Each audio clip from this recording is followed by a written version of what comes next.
Good morning, everybody. It's a little after 10 o'clock on Saturday. I've figured out the technical difficulties that we had last night with making our update and our recording.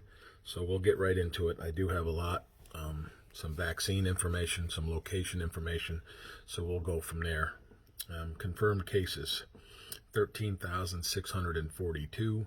Active cases, 1,677. Hospitalizations are 146. Unfortunately, our fatalities are up to 260, and our town of Dover sits flat at 30. That is all information as of 4 p.m. last night on Friday, and our Dutchess County positivity rate is at 8.58%. Just a few quick things before I get into the heart of this update. There is a quarantine update. December 26th, the New York State Department of Health updated its mandatory quarantine requirements, the quarantine advisory, for people who have been exposed to COVID-19 but do not develop symptoms. Previously, asymptomatic individuals would have to quarantine for 14 days. Well, now such individuals must quarantine for 10 days. Importantly, the quarantine advisory also applies to individuals who travel to non-border states or countries. With that, for those who are unfortunately come back and test positive, there is some new notification process. There is a new notification process. You may not get a phone call. What I'll read to you is you may be getting a text message. The county has gotten involved in a new program, so I'll read exactly what the executive put out for you. Dutchess County Executive Mark Molinaro announced the county's Department of Behavioral and Community Health, our health department, is now using a texting program to provide guidance and direction to residents who test positive for COVID-19. Across the state, as the high volume of new daily positive cases continues, it has become increasingly difficult for case investigators to connect with individuals who test positive in a timely manner, and that is a fact. They are overwhelmed. Our numbers are rising in a timely manner. Even with additional staffing resources, it's still not sufficient enough for our liking. The texting application provides those who test positive for COVID with important information about how to properly isolate and quarantine and notify close contacts to prevent the spread of the virus, as well as other resources and information. So again, please, if you test positive, unfortunately, you may not be notified by phone at your home or by your cell, but you may receive some text messages. All right, so please be aware of that. From our Commissioner of the Health Department, Dr. Vidian, while the DBCH, our health department, has begun vaccinating eligible individuals against COVID-19, the vaccine supplies remain limited, and most residents are not yet eligible under the New York State Vaccine Administration Plan. It's not a county plan. It's not a local plan. This is a state plan that we have to follow, making it critical to continue and prevent the spread of the virus. So the vaccine is the light at the end of the tunnel, he does say, but we're still in the tunnel. We still have far too many people impacted by COVID-19, and our numbers show that. And we cannot let down our guard when we are so close to the finish line.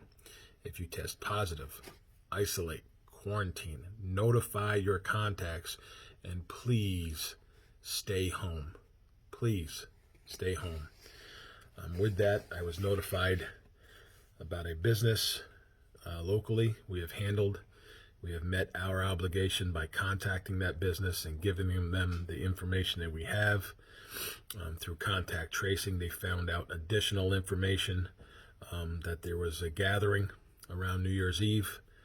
There are people that are sick. I wish them all well. I wish them all a speedy recovery. But people, we have to use our heads. We advise not to gather in a party situation, to keep it to your close-knit family, the friends or the companions that you've been around regularly, the ones that you trust. You still don't know where they've been throughout the day or what may have been contacted at work. You don't know. So please, But again, I wish them all well. We've done our due diligence and contacted them. We've been made aware of them, and that is the state and the county notifying me, the supervisor, about what went on in my town, our town. So please keep that all in mind. So some vaccine information. Very important.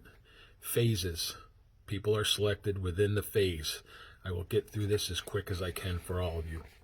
The county's Department of Behavioral and Community Health, our health department, held its first point of distribution, POD, of the COVID-19 vaccine on Tuesday, this past Tuesday, the January 6th, to vaccinate the vaccinators, including Dutchess County Department of Health employees, Medical Reserve Corps volunteers who will be working at the upcoming pods, that's the locations, in accordance with the New York State Priority Group eligibility.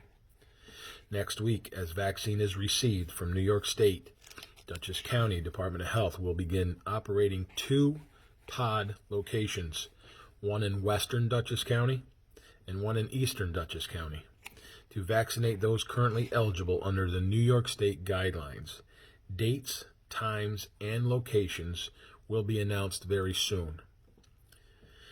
These pod locations will be part of the network of vaccination location options in addition to hospitals and other health centers that will continue to expand as more vaccine becomes availability and additional priority groups become eligible for the vaccinations. The New York State has established priority groups for COVID-19 vaccinations. Priority groups in Phase 1A who are currently eligible to receive the vaccine include, please pay attention to this next part that I'm going to read. It's a little lengthy, but it puts who is going to be getting the vaccinations first and then in the next phase. So here we go. Now, eligible now. High-risk hospital workers, residents and staff at nursing homes, federally qualified health center employees, EMS workers, coroners, medical examiners, and funeral workers, staff and residents at state facilities, healthcare type facilities, urgent care providers, individuals administering COVID-19 vaccines, including the health department staff, all outpatient, ambulatory frontline, high-risk healthcare workers of any age who provide direct in-person patient care, all staff who are in direct contact with patients, the example given, intake staff, all frontline, high-risk public health workers who have direct contact with patients, including those conducting COVID-19 tests, handling COVID-19 specimens, and COVID-19 vaccinations. This includes, but not limited to, doctors who work in private medical practices and their staff, doctors who work in hospital-affiliated practices and their staff, doctors who work in public health clinics and staff, registered nurses, specialty medical practices of all types, dentists and orthodontists and staff, psychologists and psychiatrists and their staff, physical therapists and staff, optometrists and staff, pharmacists and pharmacy aides, home care workers, and hospice workers, staff of nursing homes, skilled nursing facilities who did not receive COVID vaccination through the Pharmacy Partnership for Long-Term Care program. They are also eligible. The next phase, 1B, will include the groups. These groups. The state has not yet authorized a specific date for these groups to begin receiving the vaccine. Teachers and educational workers, first responders, public safety workers, public transit workers, people age 75 and older. More information about the vaccine distribution, including links to New York State's Am I Eligible online tool, is available at dutchessny.gov/COVID vaccine. Please go to Dutchess NY, find the link, read up on it. He did mention 2 locations. There will be a third. The third is in negotiations. I can tell you that as a county workers yesterday helped put together a location in western Dutchess County. to help handle the central and southern zones of Dutchess County, is the way I believe I understand it. I haven't seen him put it out officially, so that's all I'm going to go into it. I can say the eastern one that he mentions, I have been advised that it will be located in Dover, the town of Dover. It will be held at, I believe, the high school, middle school building. I was advised that it will be open on the days that it will not affect our students who attend that school. The superintendent Mike Tierney has assured me that if the deal does come true, which I believe it has, the school will be thoroughly clean, such as they do each and every day that our students and staff are there, he stated. So it'll be treated just like any other normal day. Cleaned, sanitized, what we call fogged is the word he used. He assures us that it'll be handled just like any other day that our students and staff will be there. That's what he has told me. Again, the school and the county did all this negotiating. Town was not involved in it. I was advised of it once it did hit the table, and that's where we'll go with it. So once that is officially put out, I don't know if it has or not. I haven't seen any bulletins. I didn't get an email yet about it. So I do know those were the days they were negotiating. So for those of you who thought the school may close down, that is not what I'm being told. Okay? And I can leave it at that because truthfully, that's all I know. But I will say I was asked as supervisor to find a possible alternate location here in the town of Dover. I said, okay, how big do you need it to be? Parking. We just need some ample parking and an open space is what I was advised by our executive. So what I did is I sat down with a board member or two. We talked about it. Once I got the full backing of the board, for all 4 other members are behind this decision, I approached the people who are involved in the building that we have. And that building would be our library building with the Legion, the American Legion, underneath in the basement area.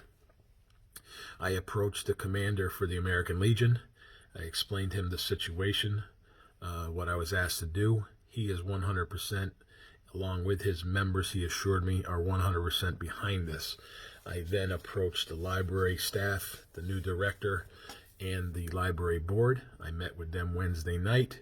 I gave them the pitch of what we were asking to do, and they are 100% behind this. So what I have done with the backing of the board and the library board and the American Legion membership through the commander, I've locked down the space of the American Legion in Wingdale in the library building as a second alternate location to keep providing the vaccine here in the town of Dover. The goal is to cover from the Putt County line to the Columbia County line and cover the valley, with the town of Dover being somewhat in the middle. I do know there were other offers. This is where the executive wanted it. This was the task he put onto the school as well as his health department, and the task that he put onto me to find an alternate possible second location, whether it's needed for additional days of the week or whether it's needed if the negotiation goes sour or the deal with the school has to be disrupted for whatever reason. That's what we're doing. All right, so I thank the library board. I thank the commander of the American Legion and my board itself, the town, being behind this. That's where we're at. Please go online, do your research. Do your research about the vaccine. It is your choice. You make the choice whether you want to take it or not once you become eligible. All right, prepare the way we ask you to. All right, you can go online, you can fill out the form online, or you can fill out the form at the location. What phase do you fall into? That's what you need to find out, okay? But most of all, you make the choice. You make the choice for yourself whether you take the vaccine or not. Better days are coming, we hope. And with hope, we always think we'll get to a regular way of life again. We've been saying it for almost a year now. So we need to do what we need to do. Keep being safe, keep being smart, keep doing what we have to do to keep ourselves and others safe, and just keep the hope. And with that, I'll read this. Hope is being able to see that there is a light despite all the darkness. All right, and with that, let's continue to do the right things. Please refrain from any large gatherings. Again, earlier I stated I was advised of one New Year's Eve, and we do have, through tracing and through investigating, we do have sick people out of that gathering. That's all I can tell you. We are now, again, over 75% of all cases are being followed back and traced back to some sort of gathering. Whether it is small, whether it is large, it is a gathering. I'm sorry, people. The statistics prove it. When you ask me, God forbid I was positive where I've been, and it goes back to a gathering, that's where we're going, and that's where we're coming up with this percentage. Agree or disagree, our numbers don't lie. Through investigating, through tracing, contact tracing, it's leading back to a gathering of some sort over 75% of the time. So please keep that in mind. Let's use our heads. Let's believe that we will get through this. Again, I can't say any more, and I won't. So continue to do the right things. Wear your mask, sanitize, wipe your hard surfaces down, avoid any contacts, avoid any travel if you can. Only do what you have to do. Be smart about it. When you do it, just please be smart about it. And always remember that we are strong. We are Dover. We are Dover strong. We are one team. We are one town. We are the town of Dover. Have a great weekend, everybody. Enjoy yourselves. Relax. Be safe. Stay healthy. And most of all, God bless. And when I find out anything else, I will let you know as always. Good day, everybody.